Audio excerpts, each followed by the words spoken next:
नमस्कार दोस्तों, कैसे हैं आप लोग। और आज हमारे साथ हैं भोजपुरी फिल्म के सबसे बड़े फिल्म वितरक परवीन जी। और परवीन जी के आज ऑफिस में मैं कुछ उनसे सवालात करने के लिए पहुंच चुका हूं। कैसे परवीन जी, नमस्कार। नमस्कार नमस्कार। ये बहुत खूबसूरत लग रहे हैं लॉकडाउन के बाद से, अब क्या बात है। लॉकडाउन में घर में बैठ के खाया हूँ ना, अच्छा। इसीलिए खूबसूरत लग रहा हूँ यहाँ। तब तो खत्म हो गया सारा चावल दाल। बिल्कुल, फिर से शुरुआत कर रहे हैं। अच्छा, ये मैं देख रहा हूँ यहाँ पे पिक्चर लगी है, पोस्टर। हम हैं हिंदुस्तानी, खेसारी लाल यादव जी पोस्टर में दिख रहे हैं। और इधर भी मैं देख रहा हूँ कि बागी का लगा हुआ है, देखिए। तो मैं परवीन जी से जानना चाहूँगा कि कौन कौन सी फिल्में अभी तक आपने रिलीज किया है। देखिए, अभी तक खेसारी जी का मैक्सिमम फिल्म मैं, और खेसारी जी का पिक्चर श्योर शॉट होता है, कभी नुकसान नहीं हुआ है।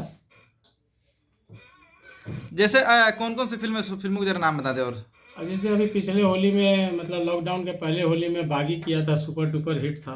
उसके पहले हमें हिंदुस्तानी किया, कच्चे धागे किया, बंधन किया, बहुत सारी फिल्म है। अब तत्काल पूछेगा तो सब याद नहीं पहली आएगा। फिल्म जो उनकी थी उस हिसाब से अभी का क्या उनका ग्राफ चल रहा है। अभी भी हिंदुस्तान में भोजपुरी का वो सबसे सुपर स्टार है। आज भी उनकी बिजनेस हो रही है, आज भी उनकी पिक्चर एमजी में बिकती है।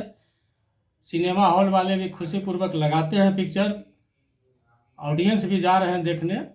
आज भी सबसे बढ़िया, मतलब समझिए कि अभी स्टार वही है भोजपुरी का। खेसारी लाल यादव को सब बोलते हैं ट्रेंडिंग स्टार है, इस पे कितना सच्चाई है। अब ये तो गलत लोग बोलते हैं, जैसा जिनका, मैं तो बिजनेस कर रहा हूँ ना, मैं उनका पिक्चर लेके सिनेमा हॉल में लगाता हूँ, दर्शकों के पास पहुँचाता हूँ।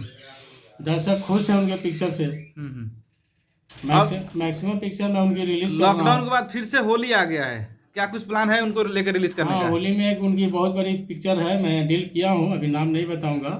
वो होली के समय रिलीज है। और प्रवीण जी, कुछ कुछ तो फर्क पड़ा होगा लॉकडाउन के बाद फिल्मों को लेकर के। और थोड़ा बहुत फर्क पड़ा है, तो वो फिल्म फिल्म पे फर्क इसलिए पड़ा है, उसका कई कारण है। कोरोना, अभी बीमारी, इतना बड़ा कोरोना बीमारी आई है। लोग थोड़ा डर रहे हैं, धीरे धीरे लोग घर से निकल रहे हैं, सिनेमा हॉल की ओर जा रहे हैं। बिहार के जो दर्शक है सिनेमा हॉल में जो पिक्चर देखने जाते हैं, उनको कुछ कहना चाहेंगे। दर्शकों को कहेंगे कि अब लोग डर को बाहर निकालिए और सिनेमा हॉल में आइए, देखिए पिक्चर, एंजॉय कीजिए। Thank you sir. Thank you, thank you.